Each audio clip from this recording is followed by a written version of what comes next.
से इस वक्त की बड़ी खबर आ रही है, जहां दिल्ली पुलिस ने 12 बांग्लादेशियों को गिरफ्तार किया है। इस वक्त की बड़ी खबर आपको बता दें, यहां पर साउथ ईस्ट और साउथ दिल्ली में ऑपरेशन के दौरान ये गिरफ्तारियां हुई हैं। ये गिरफ्तारियां हुई साउथ ईस्ट और साउथ दिल्ली में ऑपरेशन के दौरान गिरफ्तार 12 से ज्यादा बांग्लादेशियों को पुलिस ने किया गिरफ्तार। तो 12 से ज्यादा बांग्लादेशियों को पुलिस ने गिरफ्तार किया। बांग्लादेशी अवैध तरीके से भारत में घुसे थे और घुसपैठियों के पास बरामद हुए फर्जी दस्तावेज दिल्ली पुलिस ने दी जानकारी। ऑपरेशन अब भी जारी है। ये बड़ी खबर इस वक्त की आपको बता दें, बांग्लादेशियों के विरुद्ध एक युद्ध छेड़ दिया गया है पुलिस के द्वारा और सुदर्शन न्यूज की मुहिम पर मुहर लगाते हुए। चलिए, इसी पर और जानकारी देने के लिए हमारे दिल्ली के ब्यूरो चीफ सौरभ तिवारी हमारे साथ लाइव जुड़ चुके हैं। न्यूज रूम से लाइव हमारे साथ सौरभ तिवारी हैं। सौरभ, इस पूरे मामले को विस्तार से समझाते हुए, एक दिन पहले भी आपसे खबरों के माध्यम से हम जब जुड़े थे चर्चा करने के लिए, तो 5 का आंकड़ा तब आया था, अब एक नया आंकड़ा 12 का, ये बढ़ता ही जा रहा है।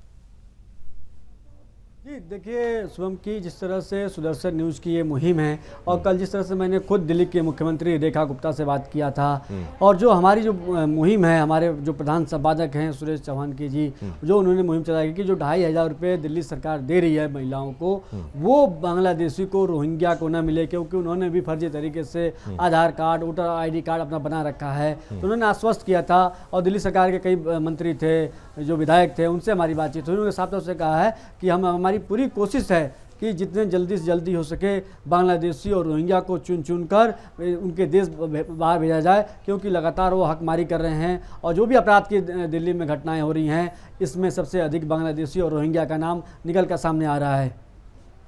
बिल्कुल, रोहिंग्या का नाम यहाँ पर सामने आ रहा है, बांग्लादेशियों का नाम सामने आ रहा है और ये अभी भी कहा जा रहा है कि ऑपरेशन ये जारी है। इसका क्या मतलब लिया जाए? क्या और भी ऐसे लोगों को खोजने का प्रयास है वो जारी है? घुसपैठियों को अब धरपकड़ उनकी जारी होगी, फिर आगे का भी कोई कार्यक्रम कुछ है? बताया जा रहा है कि आगे उनको कहाँ भेजा जाएगा, डिपोर्ट करने का भी कोई यहाँ पर प्रक्रिया है क्या?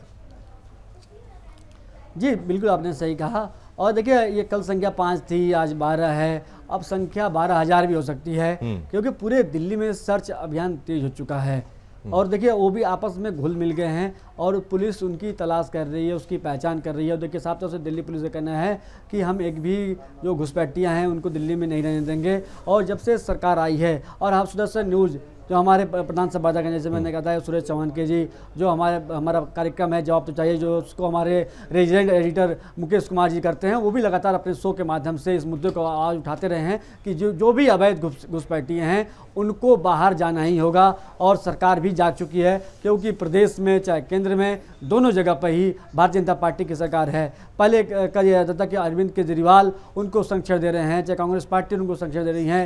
यही हाल पश्चिम बंगाल की अगर बात किया जाए तो भारतीय जनता पार्टी का आरोप था कि वहाँ TMC और ममता बनर्जी का सपोर्ट है उनको। तो अब दिल्ली में भारतीय जनता पार्टी ये नहीं कह सकती है कि उनको राजनीतिक संरक्षण मिल रहा है, क्योंकि दोनों जगह पर उनकी सरकार है। तो भारतीय जनता पार्टी की जिम्मेदारी बनती है कि जितनी जल्दी हो सके। और इससे पहले आपने देखा होगा गृह मंत्रालय में कल भी बताया कि गृह मंत्रालय में बड़ी बैठक हुई थी, जिसमें अमित शाह हो गए, दिल्ली पुलिस के आला अधिकारी हो गए, दिल्ली के मुख्यमंत्री रेखा गुप्ता हो गई, वो सभी लोग इस बैठक में मौजूद थे और इस बात को लेकर गंभीरता से चर्चा किया गया कि जो घुसपैठी हैं उनको जल्द से जल्द बाहर किया जाए।